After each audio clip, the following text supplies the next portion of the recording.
कि एक ऐसी सियासी जमात मंजर आम पर आने वाली है, आ चुकी है, जिसकी सारी मरकजी क़यादत आप मेरे दाएं और बाएं देख सकते हैं, वो नौजवानों पर मुश्तमिल है। और उसके बाद ये हम अचानक नहीं आए, ये 10 साल की तवील जदोजहद है।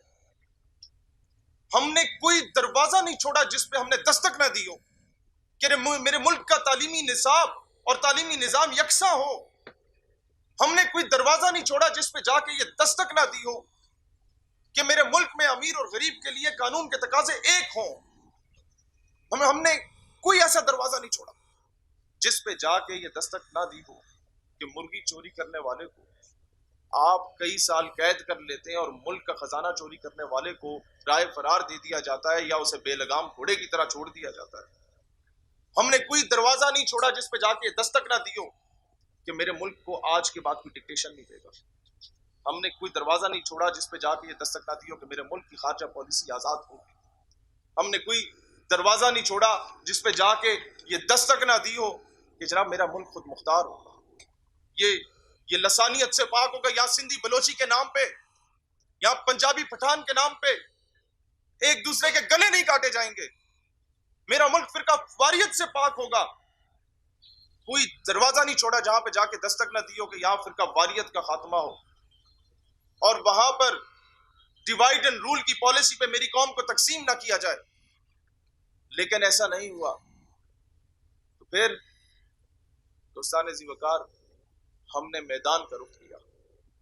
हम लोगों ने कोई जलसागाह नहीं छोड़ी, हम लोगों ने कोई धरना नहीं छोड़ा, हम लोगों ने कोई एहतजाज नहीं छोड़ा।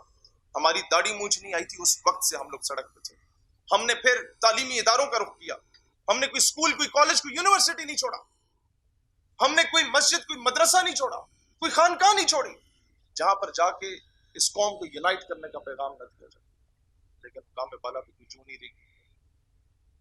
तो फिर आज बिलाखिर हम तमाम नौजवानों ने यह फैसला किया है कि हम एक नौजवानों की नुमाइंदा पॉलिटिकल पार्टी जो इस मौरूसी सियासत को, ये जद्दी पुश्ती नवाबों, वडेरों, जागीरदारों की सियासत को खैराबाद कहने के लिए हम लोग अब इन्हें जड़ से उखेड़ने के लिए मैदान अमल में कदम रखने पाकिस्तान नजरियाती पार्टी के नाम से इंशाअल्लाह ताला यहाँ झूठे नारे लगाए गए, यहाँ अवाम को ट्रक की बत्ती के पीछे लगाए रखा, यहाँ पर अवाम के साथ खिलवाड़ किया गया। यहाँ छोटे छोटे शहरों से जब भी किसी THQ में आप जाते हैं तो कहा जाता है इसे रावलपिंडी ले जाओ, इसे मुल्तान ले जाओ, जनूबी पंजाब पूरे को उठा के मुल्तान में फेंक दो, पूरे बलूचिस्तान जो आधा पाकिस्तान है उसको उठा के कोयटा फेंक दो, पूरे इंटीरियर सिंध को उठा के आप जो है वो कराची में फेंक दो।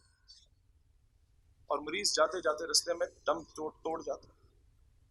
हम लोग इंशाअल्लाह ताला हर तहसील के THQ को अपग्रेड करवाएंगे इंशाअल्लाह ताला। जिस दिन हमारा इख्तियार में हुआ, चाहे गवर्नमेंट में आने से पहले या बाद में, हम लोग ये कानून इम्प्लीमेंट करवाएंगे कि तमाम सरकारी मुलाजमीन, चाहे MNA हो, MPA हो, सेनेटर हो, सीनियर ऑफिसर हो, किसी भी महकमे का, उसके लिए लाजमी करार दिया जाएगा कि उसके बच्चे 10वीं क्लास तक की जो बेसिक एजुकेशन है वो सरकारी स्कूल में किसान, मजदूर, हारी और गरीब आदमी के बच्चों के साथ एक ही क्लासरूम में बैठ के पढ़ेंगे। तब जाके दो नहीं एक पाकिस्तान का नैरेटिव सामने आएगा।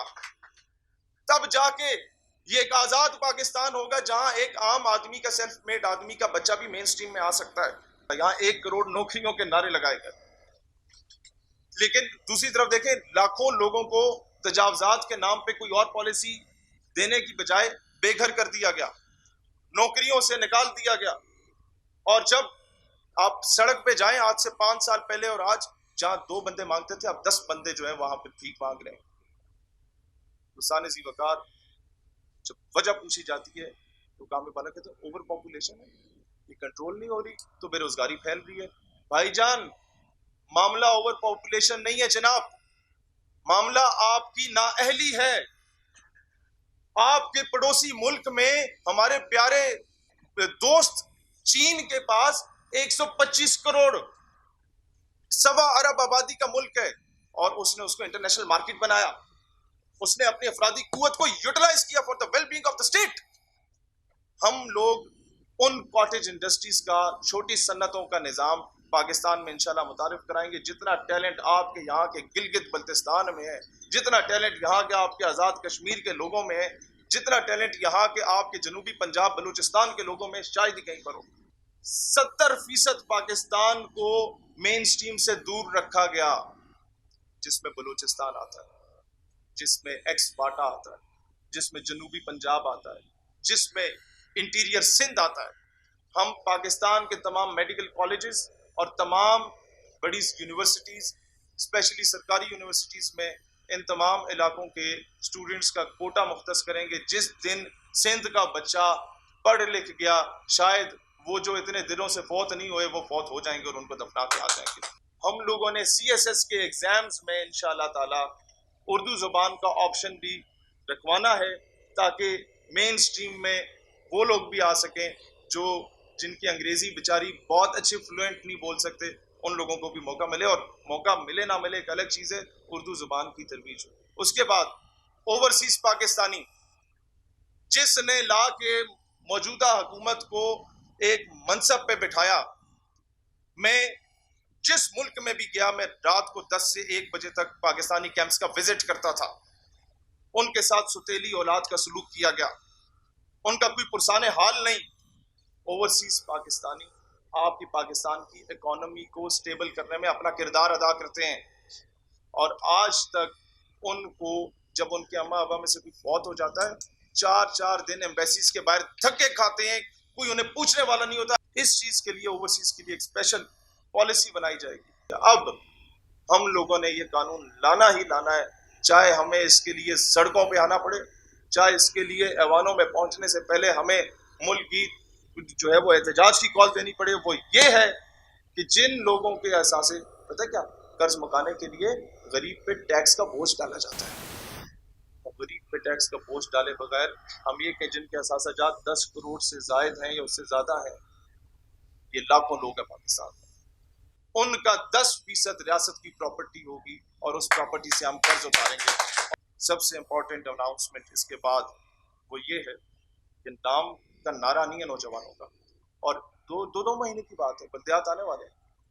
आप देखेंगे कि 70% मिनिमम, वैसे तो 90% हम लोगों ने सबने तय किया, लेकिन मिनिमम 70% टिकट्स जो बल्दियाती इंतखाबात में नौजवानों को मिलेंगे इंशाल्लाह। और ये मौरूसी सियासत, नवाबों वडेरों जागीरदारों की सियासत, उनके ताबूत में मैं समझता हूँ ये आखिरी मील होगा और पहला इनकलाबी कदम होगा इन नौजवानों का। हम लोगों ने टूरिज्म डिपार्टमेंट पे पूरी एक पॉलिसी बनाई है, अब टाइम कम है, उस पर हम आएंगे। मीडिया एंड एंटरटेनमेंट पर 1990s में आपको याद होगा कितने जबरदस्त ड्रामाज आया करते थे, पूरा पूरा फैमिली आके उसे देखा करती थी। आज वालिद अपनी जवान बेटी के साथ आके नहीं देख सकता एक ड्रामा सीरियल।